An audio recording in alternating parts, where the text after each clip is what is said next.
Somewhere in the Strait of Hormuz, the USS Frank E. Peterson Jr. is dragging a cable.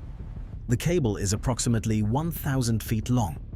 At the end of it, a torpedo-shaped sonar body rides just above the seafloor, generating acoustic pulses that bounce off the mud and return a picture of what is down there: rocks, wreckage, silt, and occasionally something that should not be there at all. The ship moves at 3 knots. It has been doing this since April 11th. It will be doing this for weeks more.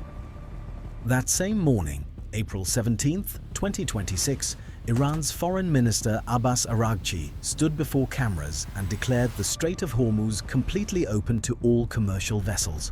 Oil prices dropped 11% inside a single trading hour. Stock markets surged from Tokyo to New York. Governments that had been bracing for a global energy crisis exhaled. The announcement landed like the end of something. On the bridge of the USS Frank E. Peterson Jr., nothing changed. The sonar kept pinging, the cable kept trailing, the ship kept moving at 3 knots. Because the people on that ship understand something the press release did not mention, that a declared opening and a safe passage are not the same thing, and right now, they are not even close. If the strait is open, why are 2 destroyers, 4 helicopter squadrons, and an underwater drone fleet still flooding into the Gulf? That question does not appear in any press release. This video is the answer. Here is what open means. Iran's Foreign Minister Abbas Araghchi did not declare the strait free. He declared it coordinated.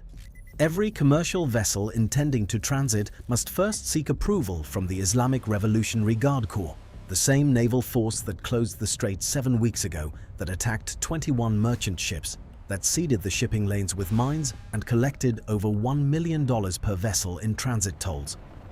The IRGC now controls the permission slip. Military vessels remain prohibited entirely. The US naval blockade of Iranian ports remains in full force. President Trump thanked Tehran publicly, posted the words in capital letters, then said in the same breath that the blockade stays until a permanent peace agreement is signed. Iran called that a contradiction. The White House called it leverage. And both are correct. Hapag-Lloyd, one of the world's largest shipping groups, said it needed 24 to 36 hours of clarification before a single vessel moves.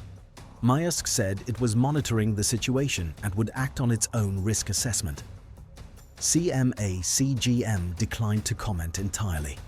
That is not the behavior of an industry that believes a crisis is over. That is the behavior of an industry that has read the fine print and found that the fine print was written by the people who created the problem. Which raises the question every shipping executive, every insurer, and every tanker captain is now asking. If the strait is open, why is the US Navy still telling ships to avoid it? Because the answer to that question is sitting on the seabed. On April 11th, 6 days before the announcement, the USS Frank E. Peterson Jr. and the USS Michael Murphy, 2 Arleigh Burke-class guided missile destroyers, 9,000 tons each, transited the Strait of Hormuz for the first time since the war began. They did not transit to fight. They did not transit to escort. They transited to hunt. The weapon they are hunting is called the Maham 7. It is made of fiberglass. It produces no magnetic signature, no thermal trace, no radar return. It sits flat on the seafloor and waits. It does not move. It does not ping. The only way to find it is to pass a sensor within feet of its exact position, 1 grid square at a time. With that sensor is the AQS-20 towed sonar body, a torpedo-shaped instrument dragged behind the ship on a cable, crawling at 3 knots, scanning a swath of seabed 600 feet wide. The primary shipping corridor through the strait is 12,000 feet wide. That is 20 overlapping passes minimum before neutralization even begins. Then verification passes, then adjacent zones, because mines drift when mooring cables fail in strong tidal currents. Iran deployed these mines from fast attack boats at night in rough seas without GPS logging. No coordinates were recorded, no chart was kept. According to US officials, Iran itself cannot now locate the majority of the weapons it deployed. The minefield has no map. It cannot be negotiated away. It cannot be recalled. The 4 dedicated minesweeper ships that were forward deployed in Bahrain to handle exactly this scenario USS Sentry, USS Devastator, USS Gladiator, USS Dexterous were decommissioned in September 2025. 6 months before the crisis they were built for. MH-53, Sea Dragon helicopters, autonomous underwater drones, and the Knifefish unmanned underwater vehicle are doing that work now. Slower, more exposed, with less certainty. On April 17th, the same morning the strait was declared open, the US Navy issued an advisory to all mariners. It read, "The mine threat in parts of the traffic separation scheme is not fully understood. Consider avoidance of that area." The strait was declared open and the Navy told ships to avoid it on the same day. But the United States is not doing this alone, or at least, it was not supposed to. The United States is not doing this alone because it chose to. It is doing this alone because everyone else said no. On March 16th, the foreign ministers of all 27 European Union member states gathered in Brussels to answer one question. Should Operation Aspides, the naval shield built in 2024 to protect ships from Houthi attacks in the Red Sea, be expanded into the Strait of Hormuz? EU Foreign Policy Chief Kaja Kallas had called it the fastest available option. She walked out of that meeting and told reporters there was no appetite. Germany ruled out participation outright. Romania said its navy needed to stay focused on the Black Sea. Luxembourg's foreign minister said Europe was happy to contribute satellites and communications, but not ships and machines. Nobody, Kallas added, wants to go actively into this war. France sent 2 frigates to the wider Gulf region. Britain said it was exploring all options. Neither moved into the strait.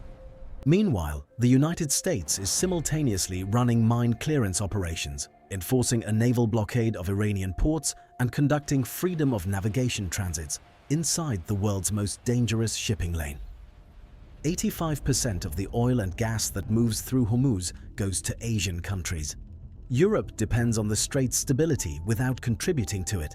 That imbalance has a cost, and right now, that cost is being measured not in politics, but in minds.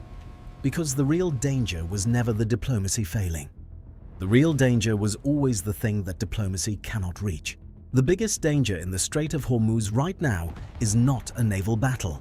It is not an Iranian missile. It is not a drone swarm or a fast attack boat. It is one mine, one contact, one hull. Here is the physics of why that matters.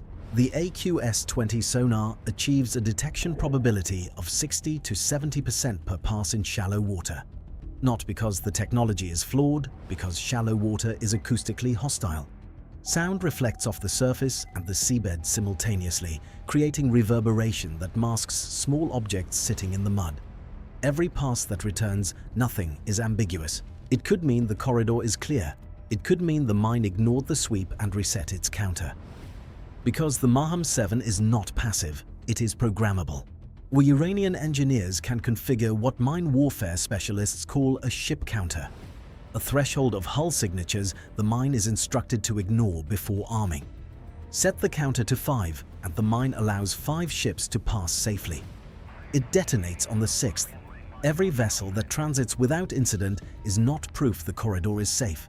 It is one increment closer to the number the mine is waiting for.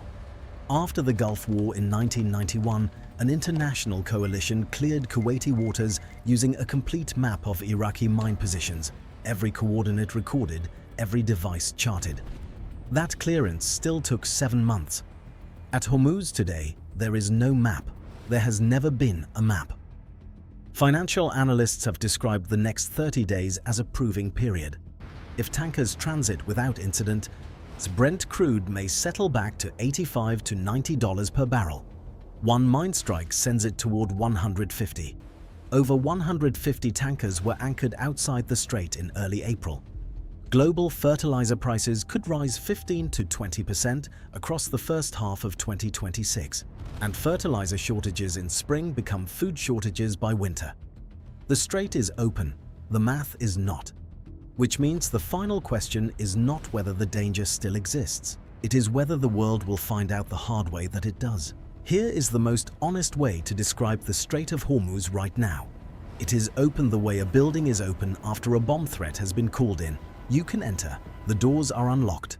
The sign outside says, "Open." But the bomb squad has not finished, and nobody with authority can tell you the floors are clear. Warships do not move into a region after the danger has passed. They move in because the people making the decisions believe the next danger has not happened yet. That is the only reason the USS Frank E. Peterson Jr. is still in the strait at this hour, still moving at 3 knots, still dragging a cable across a seabed that no government on Earth has fully mapped. The mine does not know there is a ceasefire. It was not informed. It has no radio, no chain of command, no awareness that the war it was built for may already be over.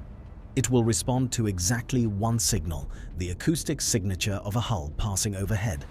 When that signature matches the number it was programmed to count, it will do what it was designed to do.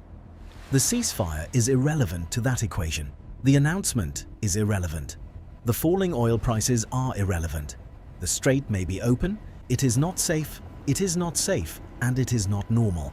And the world's most important shipping lane is still one miscalculation away from triggering the largest energy crisis since 1973. That is what the headlines are not telling you. That is what this channel exists to explain. If this breakdown changed how you see what is happening right now, hit subscribe, because the next question is already forming, and it is bigger than this one.